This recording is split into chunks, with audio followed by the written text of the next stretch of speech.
Hi Chingus! Welcome back to my YouTube channel. And kung bago ka pa lang sa channel ko, hi! Welcome sa'yo. I'm Ellie Rose Kim. Today, may panibago na naman tayong video and nasa labas ako kasi Sabado today and ginala ko yung mga bata kasi Sabado at Linggo lang ako may time na ngayon para igala sila. So, pakita ko sa inyo yung lugar and kakain tayo habang nagkukwentuhan. Ang kalat dito kasi wala masyadong pumupunta kaya lagi ko silang dinadala dito. Tingnan nyo naman, ang kalat-kalat kasi taglagas na. Wala masyado nagpupunta rito. Yung place na to pang ano siya maganda spring. So mamaya mas iikot ko pa kayo pero kain muna tayo. Hindi pa ako nagla-lunch. Alas 4 na. Medyo malamig na. Kaninang tanghali mainit. Ang gulo ng weather ngayon. Init malamig, mainit malamig. Pero baka mga next week or next 2 weeks, talaga malamig na. So, ito yung kakainin ko. Nabili ko siya ng parang, kasama na tong coffee. Parang 7,000 won yata yung bili ko. Naisip ko kasi, dito na lang ako kumain. Ang dami ko nilabahan. Kasi nga, diba, ngayon yung rest day ko. Bukas kasi, nakaschedule naman ako maglinis ng CR. Basta nakaschedule na ang araw ko ngayon. Ano ba ito? Kim. Yung mga bata ayaw umalis dito sa aking tabi kasi kinakain silang chicha. So, bawal magkalat. Ito yung ating iuwi later. So, ayun. Share ko sa inyo yung aking ano ba ang tawag dito? Experience sa trabaho. Pasensya na dyan ko kayo nilagay kasi nagdala ako ng tripod, lowbat. Ay, tripod ba tawag dyan? Gimbal, lowbat. Inaasahan ko siya, binigo niya ako. Lowbat. Mukha akong tanga dito ko na tayo. So, ito yung pagkain ko. Meron silang pakim dito. Tapos, merong, ito ano to eh. Ano bang tawag dito? Hindi ko alam tawag sa kanya, pero masarap to. May hot sauce siya na baboy, tapos parang ano sa atin yan, kikiam, tapos sausage, tapos egg, tapos rice, tapos konting gulay. So, yun ang kakainin ko today. Baka dinner ko na rin to. Kain, gutom na ako. Hindi naman ako nagpapagutom. Ano lang kasi na taon lang ngayon. Nakawarin ako sa mga bata kasi pag hindi ko sila nilabas, kaya school bahay na lang sila. So, ayun. Hindi ako nakakuha ng chopstick. Ay, anak mo ang hang to. Paano ba yan? Mag-ito ka na lang, ha? Nag-lunch naman kayo ni kuya mo, eh. Masita. Ang dahimik dito, ang peaceful.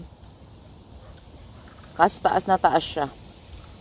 Kung wala kang sasakyan na papanik, hihingaling ka. Pero maganda yun, exercise. So, ayun. Ang dami nagtanong sa inyo kung yun daw bang pinagtrabahuhan ko is yung inaplayan namin ni Jen. Oo.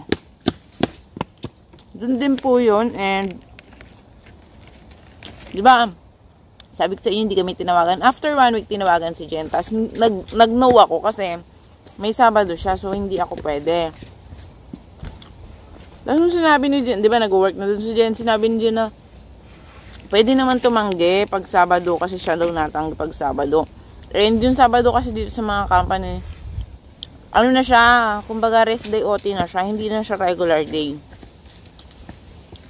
Kumbaga Sunday talagang pahinga yun. Hindi pwedeng basukan ganun. So, ayun.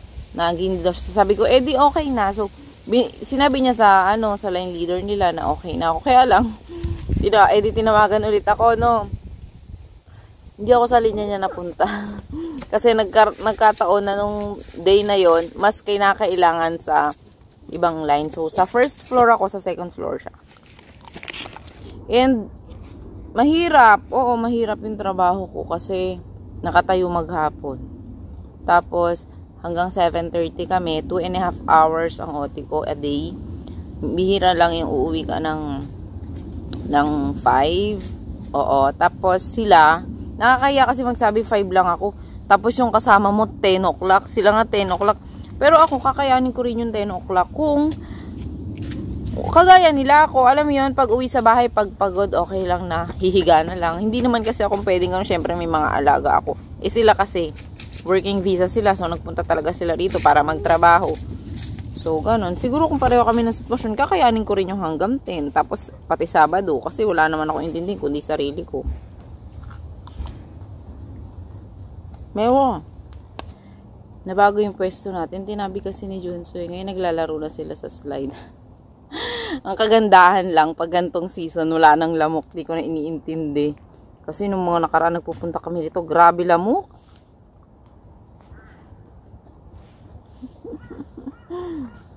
Lalaro na silang dalawa. Feeling ko nga, hindi ko alam kung hanggang kailan ako tatagal niya. Nung first day ko, sabi ko kay Mr. Kim, di nakapapasok bukas. Sabi niya sa akin, tabingi kayo, wait lang.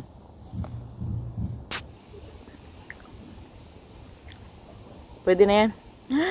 Sabi niya sa akin, mahirap pagka nag-stop ka, baka mahirapan ka matanggap sa ibang company. Kung baka kasi one day, tas nag-awol ka na.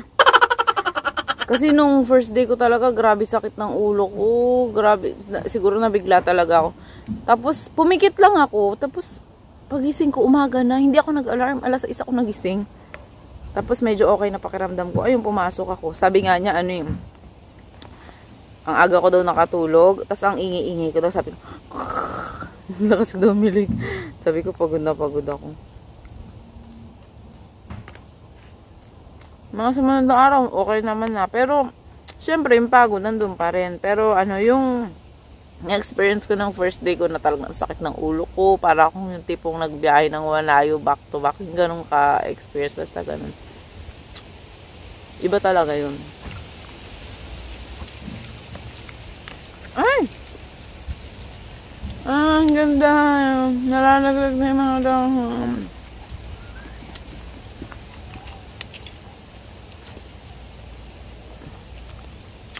Ang romantic para sa mga couple pupunta ganitong season.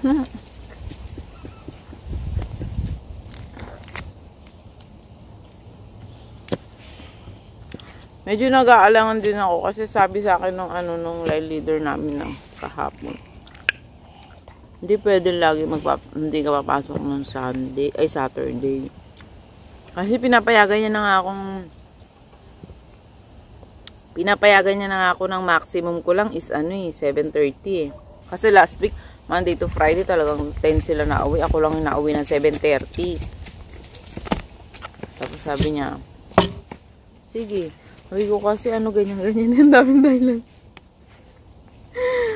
JT? Pero, ewan ko. Wala kasi magtitingin sa mga bata. May trabaho na rin kasi atin ni Mr. Kim.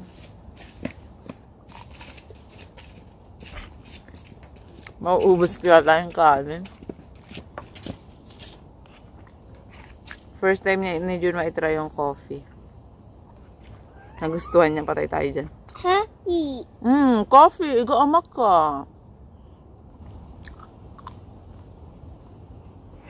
Sa Korea, uso yung mga ganito. Kaya kahit kapag gagawin ng busy ka sa trabaho, kahit di ka na magluto, uwi ka sa bahay, lulutuin mo na lang. Tapusin ko nga muna to. Tapos, ikot tayo. Naubos ko. Kahit maanghang, naubos ko. Ito, hindi ako nakain ito. Yung nasa bahay lang yung binibili namin na ganong brand yung kinakain ko. Yung iba kasi, ang lansa. Ang anghang. So, di ba nandun tayo kanina? Meron pa yung pataas dun eh. And, sa mga matagal na nanonood ng channel ko, pakit yung isa. Doon kami dati spring season, nandun kami dati nag-picnic sa taas. Birthday ni Aileen. Ang liit pa ni Johnson nun. So, ayan. Lahat ng natatanaw nyo na yan, nakita nyo yan? Lahat na abot ng mga mata nyo. Tanawin nyo lang dahil hindi atin. Oh, ang gaganda talaga ng puno kapag ganito season. 1, 2, 3. Ay, naglagay rin sila ng ano pala dito, oh. Ano para saan to? Picture-picture, ganon? Ah, okay. Tapos, dito tayo punta. Ito, yung ano nito, yung dahon nito, parang pang ano yung tawag dyan, Christmas tree. Junso, Diso, Kaja. Nako, pumanik ka pa dyan, ha? Dito tayo sa kabila. Ito si Junso. Tagna mo, tatakbo pa siya. Ilawa dyan na. Alam niyang pumanik sa mga ganyang hagdan-hagdan. Pero hindi yan marunong bumabata, pang tapangan lang. Jaketan ko na kaya. Pero makapal naman suot nila eh. Kaya, Araso, papanik tayo dito. Sige. Hiningal. Meron pa yan dun taas na taas. Dito tayo. Diba? Sayang yung ano. Pero may maglilinis dito pagka nalaglag na yung mga dahon na yan. Sayang yung ano. Sayang yung lugar. Walang napunta. Ang ganda-ganda. E di tayo na lang ang pumunta.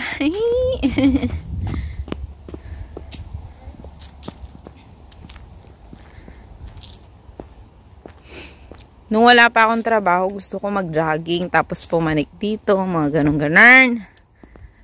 Kaso, nagkaroon ako ng trabaho. Ilaw ah. Diyan na.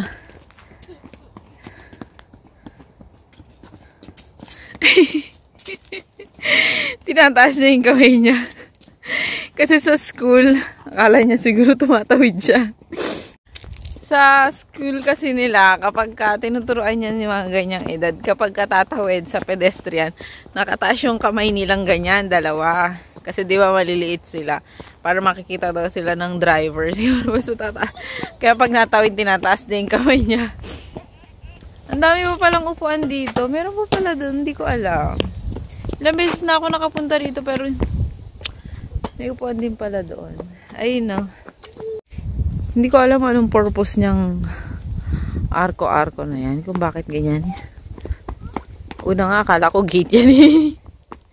May upuan pa pala dito. Pag gusto mo mag-moment and everything. Tapos karamihan dito, sa mga ilaw dito sa mga park sa amin, kagaya doon sa park sa baba na nadala ko na kayo doon. Automatic yan, pag medyo kumulimlim na, automatic yan sila nag-o-open. Ngayon medyo makulimlim na, kaya nag-open na. Ganda rin dito, pabilog yung ano, yung upuan. Tapos may mga batang umi-extra. Kita niyo yun? Ayaw, mga ano na yan. Mga puntod yan, ayan. Mga puntod yan eh. Ayun po. Binibili rin nila yung mga lupa dyan. Nisip ko nga, saan kaya daan dyan? Makapag-picture-picture siya. Hindi sa mga puntod ah. Kasi kapag spring, ang gaganda ng mga puno na yan.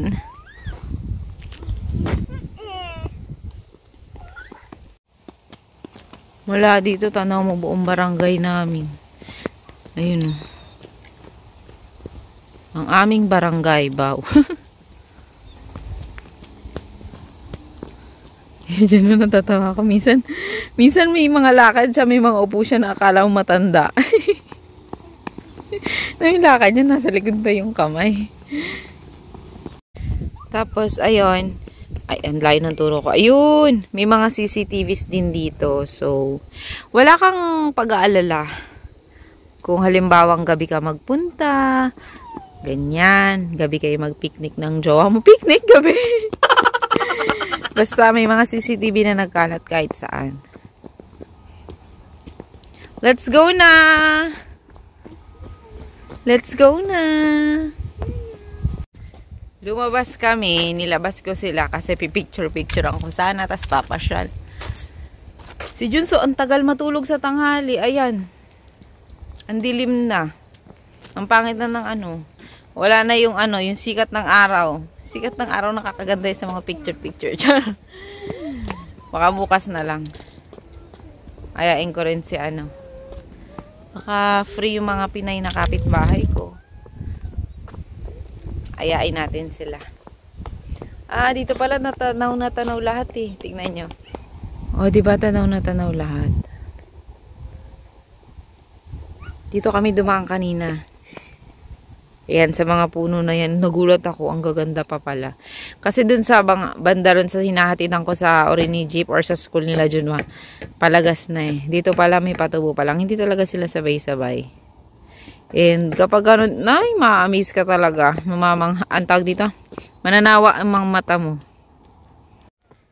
Gumiginaw na talaga. Uwi na tayo. Nakakain na ako. Busog na. Pag tinola ko na lang sila. Gusto ko sana bukas na ako magtinola para baon ko na rin sa Lunes. Tipid na tipid. Kaso naman uulamin ng mga bata ngayon. Isa sa problema ng mga nanay, kung ano iluluto araw-araw. Tara, sana may madaanan tayong maganda. Ganda. Tara na mga bagets. Nagsasawa ba kayo guys kapag puro kalsada pinapakita ko? Skip nyo na lang ha. Kasi hindi naman laging ganun. Ibig sabihin hindi naman laging ganito yung season. Hindi rin naman ako everyday nagva-vlog. So kapag nagva-vlog ako, gusto ko mapakita na kung ano yung pwedeng kong mapakita. 'Di ba? Hindi naman lahat tayo nakakakita araw-araw ng ganito kagaganda. 'Di ba? Saan nanggagaling ang aking hugot? Baby, we got something special. Ain't nobody else on our level. We got this thing nobody else does. No,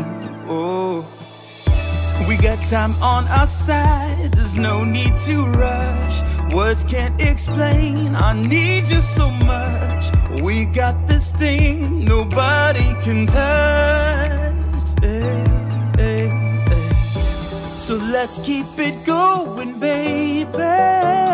You've got me going crazy.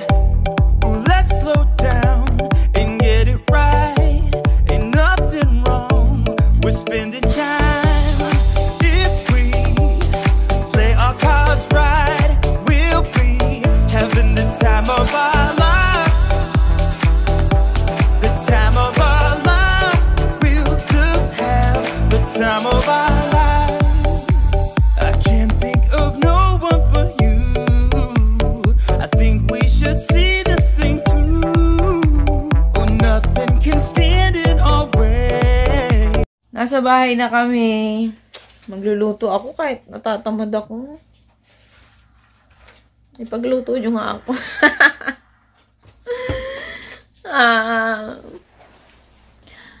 Kung ako lang, kahit mag-itlog na lang ako palagi.